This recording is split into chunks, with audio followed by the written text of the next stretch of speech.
Italy isn't for old women, Evelyn. You'd just slow me down. The suitcase wheels screeched across the oak floor like a final verdict. Richard's smirk lingered in the doorway, cruelty replacing every memory of love. Outside, Madison waited, the secretary half his age, her laughter chiming through the night as if mocking the 38 years Evelyn had sacrificed. In that instant, the Tuscan vineyards she had dreamed of since her youth were handed to someone else, stolen without remorse. Her whole body went cold, but her heart hardened, because when a woman is told she's worth nothing, sometimes that's the very spark that changes everything. Before we dive deeper into this storm, don't forget to subscribe to Twist Stories and hit the notification bell. Here, you'll always find stories of sacrifice, betrayal, and those breathtaking twists that turn weakness into power. Where are you watching from? Leave a comment below, because maybe the next story might just reflect your own life. Evelyn Whitaker had spent 38 years as the invisible backbone of her husband's success, raising children, hosting business dinners, keeping Richard polished for the world. But behind closed doors, her sacrifices turned into silence. The first crack appeared at a company banquet. Madison, Richard's young secretary, leaned too close, her hand lingering as she poured his wine. Richard chuckled, whispering in her ear, while Evelyn sat frozen. Later, when she dared to ask, his reply cut deeper than the moment itself. "You imagine things, Evelyn. Too much time on your hands." But the true humiliation came at dinner 6 months later. Richard clinked his fork against the china and smiled as if granting a gift. "You've always wanted to see Florence, haven't you?" Her heart fluttered until he delivered the blow. "But you won't be coming. Italy isn't for old women. Madison will join me. She understands art. Things you never did." Her hand shook so hard she nearly dropped her glass. Outside, through the curtains, Evelyn glimpsed Madison waiting, laughter glinting under the streetlight. In that instant, the dream of Tuscany she had saved since her 20s was stolen and handed to another woman.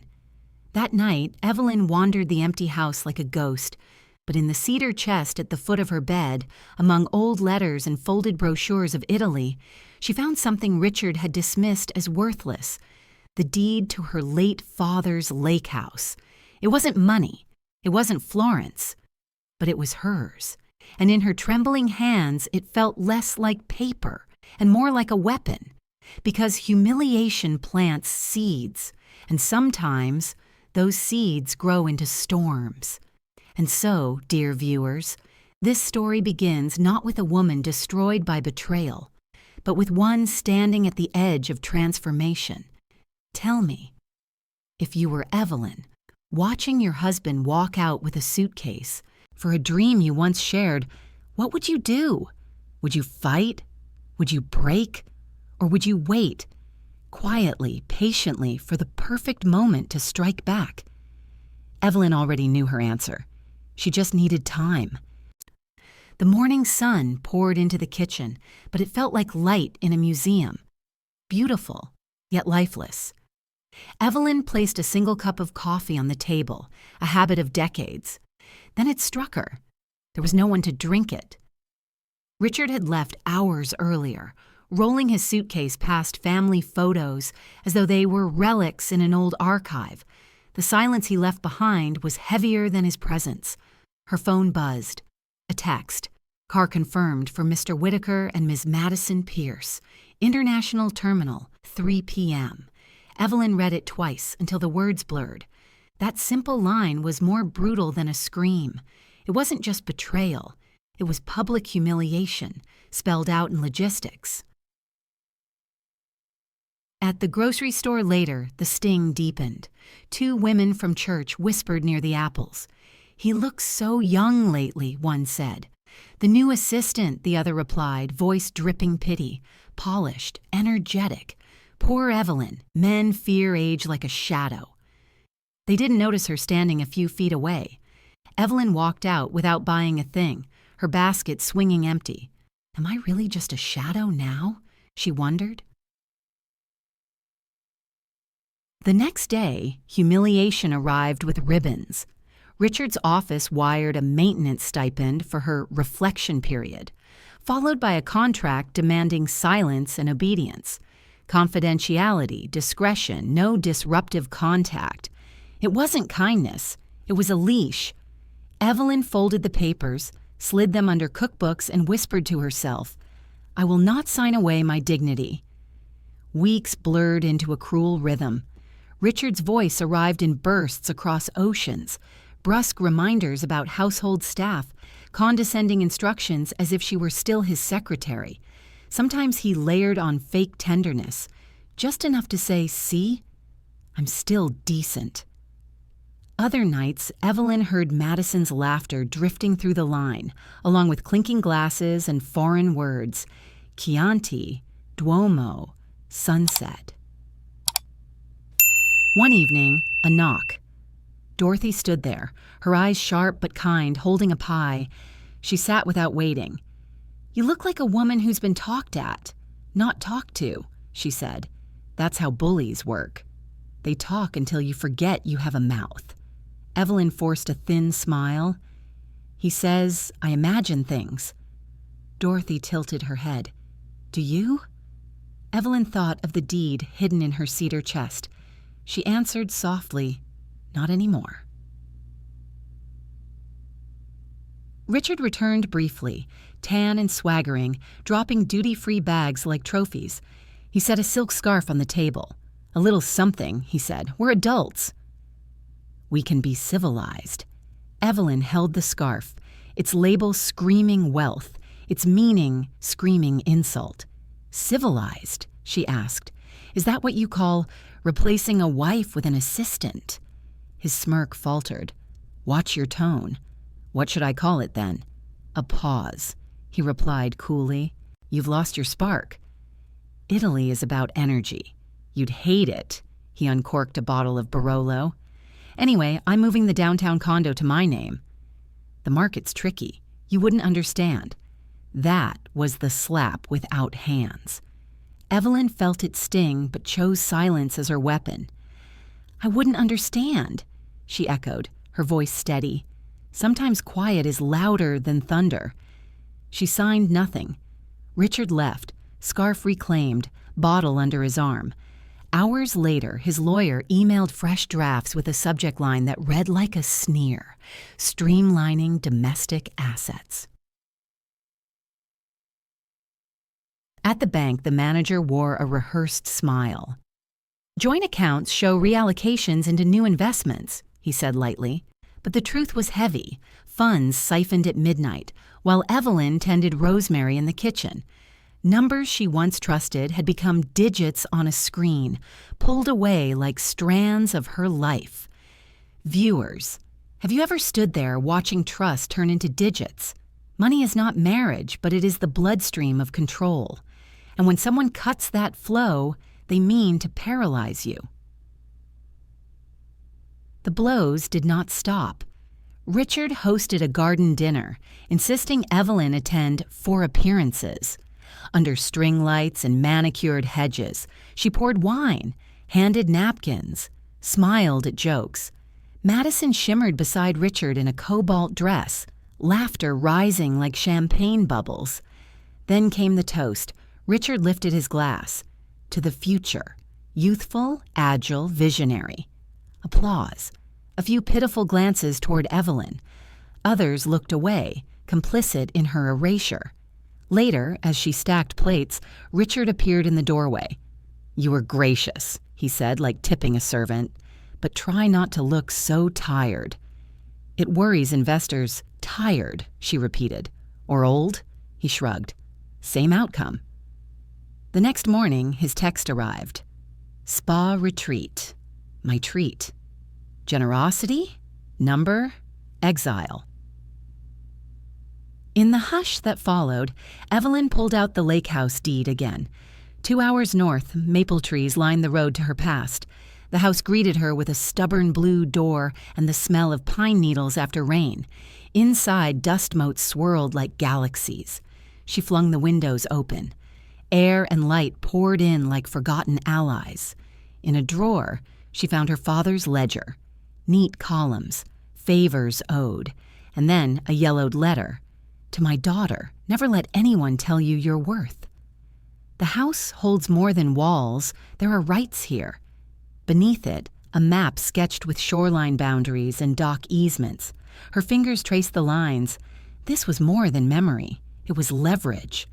By dusk, she sat on the porch steps, staring at the water. Something inside her hardened into steel. She called Dorothy. I think I have leverage. Of what kind? The kind men respect. Land. And permits. The following days were different. Evelyn wasn't just surviving. She was plotting. She contacted a local attorney, Mr. Klein. His voicemail was gravelly calm. She scanned the deed, ledger, and map. He called back quickly. Your father was thorough. The property carries riparian rights. The marina expansion may have encroached. There's value here, value I can use, value you can defend, maybe even negotiate. When Richard called from Florence, Evelyn answered with a new stillness. How's my accountant? He joked. I'm not your accountant, she said evenly, and the condo stays joint until I finish my review. Stop moving funds without my consent. It violates our agreements. He laughed. Agreements? You mean marriage? Evelyn, don't be dramatic. Then listen, she said, her tone flat steel. Move $1 more, host one more event in our house without my approval, and you'll regret it. You're not the only name on the deed's silence. Then his voice colder. You're useless now. Don't force me into ugly solutions. The words hit like stones, but Evelyn did not flinch. The last time I checked, she replied softly, useless people don't hold deeds. Click. The line went dead. Evelyn stared at the phone. The ache in her chest was still there, but around it grew something sturdier, a boundary. That weekend, an envelope arrived. Revised asset plan, urgent. Evelyn set it on the table unopened. Instead, she drove back to the county office with Klein. Together, they pulled records, filed notices, requested surveys. Paperwork, Evelyn realized, can be sharper than any blade if wielded correctly. On her way home, she stopped at a thrift shop. A red fountain pen caught her eye. That night, she opened a fresh notebook. Across the top, she wrote one word. Plan, then 3 steps circled in crimson. Secure the lake house rights. Freeze the joint accounts. Prepare the confrontation. She underlined the final word twice. Proof. And as the ink dried, Evelyn whispered to herself, this isn't the end. This is the beginning. The storm didn't roar with thunder. It began with the quiet click of keys in Evelyn's hand. She slipped the Mercedes fob into her purse, walked down the driveway, and slid into the driver's seat. The leather still carried Richard's cologne. She inhaled once, then turned the ignition. At the dealership, the salesman blinked in disbelief when she laid the title on the counter. Are you sure, ma'am? This is a collector's model. Evelyn's lips curved, faint but steady. All the better. Someone else should enjoy it. The scratch of her pen across the paperwork felt like cutting through chains that had bound her for nearly 4 decades. By afternoon, the transfer gleamed in her account. She didn't buy dresses. She didn't book retreats. She wired it straight to her attorney. A silent message to Richard. Your toys are mine too. That evening, the phone rang. Richard's voice was sharp, metallic. Where's the car, Evelyn? Sold. A pause, then an explosion. Sold? That was my car. Our car, she corrected softly. A joint asset. I invested it into something that matters. Me. For a beat, silence hummed on the line. Then venom, smooth as silk. You'll regret this. Evelyn's hand trembled as she hung up, but her lips curled into the faintest smile. For the first time, she felt him stumble. Days later, the front door slammed open. Richard stormed in, suitcase wheels rattling across the floorboards like rolling thunder. Madison was not with him, her absence a louder insult than words. He slapped a bank envelope onto the table. "You've frozen the accounts." "Do you know what kind of damage you've done to my partnerships?" Evelyn sat at the dining table, ledger and red notebook spread before her. Sunlight streamed through the curtains, catching the silver in her hair, turning it into a crown. "You call them your partnerships," she said quietly, "but you built them with our money." Without my consent, Richard's face flushed crimson. "You're out of your depth. You don't even understand the terms." Without flinching, Evelyn slid a folder toward him. County filings, dock rights, survey claims, notarized, stamped. "You think I don't understand?" Her voice cut like glass. "The lake house you dismissed as worthless controls shoreline access." "You wanted Italy, Richard? I have Texas." Her words cracked through the air like gunfire. The days that followed unfolded like a chess match played in shadows. Richard bluffed with lawyers' letters. Evelyn countered with filings, freezes, injunctions. Each move stripped away his arrogance, while her patience hardened into steel. At a neighborhood dinner, whispers swirled like smoke. "Did you hear? Richard's assets are tied up." Evelyn froze the accounts. Once humiliation clung to her. Now it stalked him. The true climax came on a sweltering Texas afternoon. Cicadas screamed outside as Richard convened a settlement meeting in their home. His lawyer sat smug at one end of the table. Evelyn entered with Klein, her quiet ally, calm as a tide before the storm. Richard leaned forward, voice smooth, eyes wild. "Sign the revised plan, Evelyn. You keep your stipend. You keep the lake house as a retirement hobby. I keep everything else. Generous." Her laugh was soft, cold. "Generous? You call it generous to erase 38 years of sacrifice? To replace me with a secretary, half your age? To tell me I'm obsolete?" Richard's lawyer cleared his throat. "Mrs. Whitaker, we advise—" Evelyn's hand rose, silencing him. From her purse, she drew her phone. With a tap, Richard's own voice filled the room, careless from Florence. "Don't worry. She won't even know what's happening until it's done. She'll sign because she always does." The recording ended. Silence pressed down like a weight. Richard's face drained of color. Evelyn leaned forward, her gaze unblinking. "Do I look like a woman who always signs now?" Richard's hand shot across the table, voice cracking. "You can't do this. I built everything. You were just—" "The shadow behind you?" Evelyn finished, her hand slamming the red pen onto the document. "No more shadows." She signed, not his papers, but her own motion drafted with Klein. Asset division, restitution, divorce for financial misconduct. The scratch of ink was louder than any gavel. Richard froze. For the first time, he understood he had underestimated her. The aftermath was cinematic. Evelyn stepped out into the golden Texas dusk, cicadas buzzing like war drums. Behind her, Richard's shout split the air, papers scattering across the floor like broken feathers. She did not turn back. The taste of dust and freedom lingered on her tongue. In the weeks that followed, Richard's empire trembled. Deals stalled. Investors whispered. Madison vanished like smoke. Evelyn drove back to the lake house, her father's ledger resting on the passenger seat.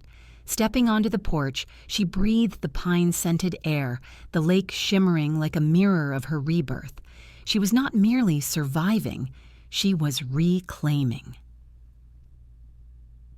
Dear viewers, this is where betrayal meets its reckoning.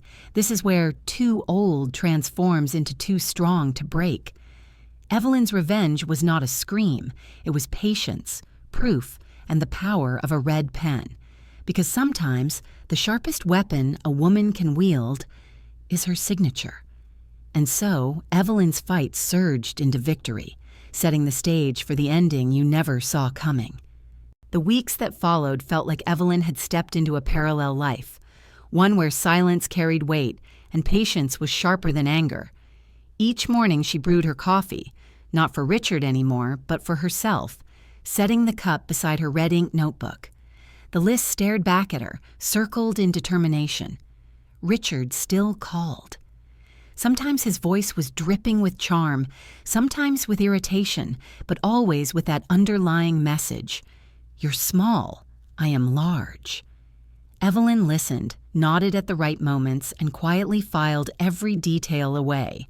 She was no longer simply hearing him, she was collecting him, his arrogance, his words, his paper trail. One rainy afternoon, Dorothy came over with a tin of ginger snaps. Evelyn read aloud a passage from her father's ledger, pointing to a faded note about dock rights. Dorothy's eyes twinkled. That's not just scribbles. That's ammunition. Evelyn smiled, a quiet curve of lips. He thinks I've lost everything. Dorothy leaned closer. Then let him believe it. Let him underestimate you. It's the oldest trick in the book. The real crack came during one late-night call. Richard, perhaps careless from too much wine, forgot to mute his line. Evelyn heard Madison's laughter echo through the speaker, followed by Richard's words, "Tuscany suits you better than her." She'd never keep up with the walking. Too old, too invisible. The word hung like smoke. Evelyn's chest tightened, but not with grief, with clarity. She hit record on her phone, capturing the next lines. Richard's voice grew softer, intimate. Don't worry. The condo, the accounts. Soon it'll all be simple. She won't even know what's happening until it's done. She'll sign because she always does. Evelyn stopped recording. Her hands trembled, but not from fear. She had proof now, tangible, undeniable. Not enough for court yet, but enough to peel back Richard's mask if the time came. Viewers, have you ever been dismissed so completely, only to realize that in their arrogance, they handed you the very rope they thought would hang you? The following week, Mr. Klein, her attorney, confirmed her suspicions. Mrs. Whitaker, your husband's attempts to shift assets without your signature could constitute financial misconduct. With the deed to the lake house in your recording, you're not powerless. You're positioned. Positioned, Evelyn repeated. The word felt strange, like trying on a new coat. It fit. Still, she wasn't ready to strike. Timing mattered. She began to change small things. She dressed not in the muted grays Richard preferred, but in navy blues and burgundy tones that warmed her skin. She cut her hair to shoulder length. She started attending a watercolor class at the community center, something Richard once called a waste of time. Afternoons. The act of holding a brush, of creating something without permission, felt radical. One evening after class, she drove to the lake house where the water shimmered under the moon.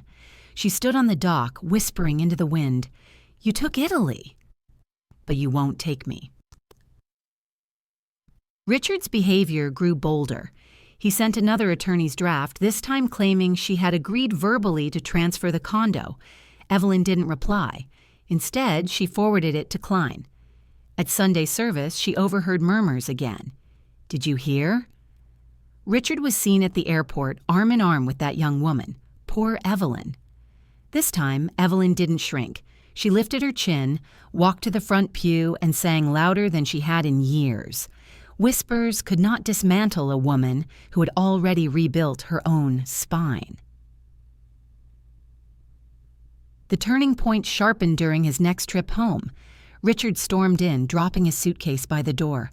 "Where's the Mercedes?" he demanded. Evelyn didn't blink. Sold. His eyes widened. "You what?" "That was a classic. You said Italy wasn't for old women," she replied evenly. "So I figured a sports car wasn't for old men. His face darkened. That was my car. Our car, she corrected softly, joint asset. And I had every right. The money went into the lake house renovations. Richard froze. Lake house? That dump?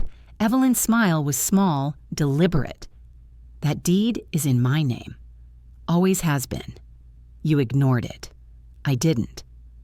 For the first time, Richard had no clever retort. The silence between them was heavy, charged, as though the walls themselves held their breath. Later that night, Richard attempted to regain control. Evelyn, don't make this ugly. You know you're not built for confrontation. Just sign the papers. Let me handle the future. It's cleaner that way. Evelyn leaned back, her red pen resting between her fingers. You're right about one thing, she said. I was not built for confrontation, but I was built for survival, and I've survived you. She didn't raise her voice. She didn't need to. The power wasn't in volume. It was in certainty. By now, the viewers leaning in, you might ask yourself, what would you do if you uncovered not only betrayal, but also leverage? Would you walk away, silent? Or would you bide your time, waiting until every thread of arrogance wove itself into a rope you could finally tug? Evelyn had chosen. She was no longer waiting for rescue. She was preparing for revelation. Her list now had a fourth item, written in red ink and underlined twice: the confrontation. The courtroom was silent after the judge's gavel fell for the final time. The air felt thick, as though justice itself had taken a long breath. Richard sat stiffly at the table, his jaw clenched, eyes darting from Evelyn to the attorney who had dismantled his defense piece by piece. Madison, pale and small beside him, no longer looked like the triumphant young woman who had stolen away a husband. She looked like what she truly was, an accomplice to arrogance, her youth unable to shield her from shame. Evelyn, in her navy dress that caught the courtroom light like armor, allowed herself a slow, steady breath. Dorothy, seated proudly behind her, gave the slightest nod, a signal that the years of waiting, of humiliation swallowed in silence, had all led to this undeniable moment. The judge's words still echoed in Evelyn's mind. The deeds and financial records submitted proved beyond reasonable doubt that Mrs. Whitaker acted within her rights. Now the lake house remains her sole property. The joint accounts will be restored, and Mr. Whitaker is ordered to cease any further unilateral reallocation of assets. This court affirms Mrs. Whitaker's standing. It was over. Or rather, it had only just begun. Outside the courtroom, Richard cornered her, his voice low, venomous. You think you've won. You're nothing without me. No one looks at you, Evelyn. You've always been a shadow. She turned, calm and steady, her gaze cutting into him with quiet defiance. A shadow only exists because there's light. And I've finally stepped into mine. He flinched, not because of her volume, but because of her certainty. For decades, he had known her as patient, obedient, endlessly giving. Now, for the first time, he saw something he could never control. A woman with nothing left to lose and everything left to live for. The weeks that followed were not filled with champagne or noisy celebrations. They were quieter, deeper, richer. Evelyn moved her belongings into the lake house, carrying boxes of clothes, books, and the red notebook that had guided her through the storm. She and Dorothy scrubbed floors until the wood shone, repainted the walls with soft creams and blues, letting the house breathe again. She planted a small garden by the porch, tomatoes, basil, sunflowers. Each seed was more than food. It was a declaration. This life is mine now. The smell of soil clung to her hands like proof of rebirth. Her children visited. At first, they were hesitant, unsure how to step into the fracture between their parents. The air carried old tension. But when they saw their mother smiling, not the tight, brittle smile of endurance, but the soft, genuine curve of freedom, They relaxed. They stayed longer, laughed louder, asked her about her watercolor class, about her plans for the dock. One afternoon, Evelyn laid her father's ledger on the table. She told them about the rights he had left her, the foresight he had carried, and how it had given her not only security, but dignity. Her daughter's eyes brimmed with tears. "Mom, I didn't realize how much you gave up for us." For him, Evelyn squeezed her hand gently. "I gave because I loved. But love without respect is a cage. I'm free now." One golden evening, she sat on the porch, watching the sun sink behind the trees. The lake shimmered with ripples of light, the dock stretching out like a bridge into tomorrow. Dorothy rocked beside her, knitting, the rhythm of the needles steady and comforting. "You know," Dorothy said, glancing sideways, "I once thought you'd wither under him. But you didn't. You rooted deeper." Evelyn sipped her tea, her silver hair catching the last rays of sun. He thought Italy wasn't for old women. But freedom has no age limit. They laughed together, the sound rolling across the water, stronger than any applause Richard had ever chased. Now, dear viewers, pause with me here, because this story is not just Evelyn's. It belongs to every woman who has ever been dismissed, silenced, or told she was too old, too tired, too invisible. Evelyn's revenge was not fire. It was law, patience, and truth. It was choosing not to break, but to bend until the storm passed, then rising stronger when the sun returned. If you were in her shoes, what would you have done? Would you have confronted him sooner? Stayed silent longer? Walked away without proof? Tell me, because stories like these aren't only lived on screens. They're lived in kitchens, bedrooms, gardens, and quiet porches across the world. As Evelyn's story closes, she is not a victim, not even simply a survivor. She is an author of her own life. Her days are filled with watercolor paints, laughter from neighbors, long walks by the lake, and evenings with her own company. She is no longer waiting for someone to take her to Florence. She is taking herself everywhere she chooses, whether through books, paints, or the horizon beyond her porch. And as for Richard, he remains in his shrinking world of half smiles and shallow victories, staring at empty accounts and contracts he can no longer manipulate. Madison drifted away within months, latching on to another man's shadow, proving that loyalty built on betrayal is loyalty made of glass. Richard, for the first time, was left alone with his reflection, a reflection he could not charm or bribe. Perhaps one day he'll understand that betrayal is not power. Betrayal is poverty of the soul. Respect is not given by blood or by vows. It is earned through love, kindness, and fairness. Betrayal may wound deeply, but truth and dignity always find their way back to the light. Evelyn's life is proof. It is never too late to claim your worth, whether at 63 or 83, whether in Texas or anywhere else. Your voice still matters. So, dear friends of Twist Stories, if Evelyn's journey touched you, leave a comment below. Have you ever seen injustice in your own family? Have you ever felt dismissed only to discover your hidden strength? Share your story, because here, no one suffers alone. Remember, every tale is a reminder that justice is not a fantasy. It's the quiet strength within us, waiting to be awakened. Don't forget to subscribe to Twist Stories and ring the notification bell so you'll never miss another story of sacrifice, betrayal, and the twists that restore balance. They said Italy wasn't for old women, but dignity, freedom, and pride? They belong to anyone brave enough to stand up. Evelyn's story has ended, but yours may just be beginning.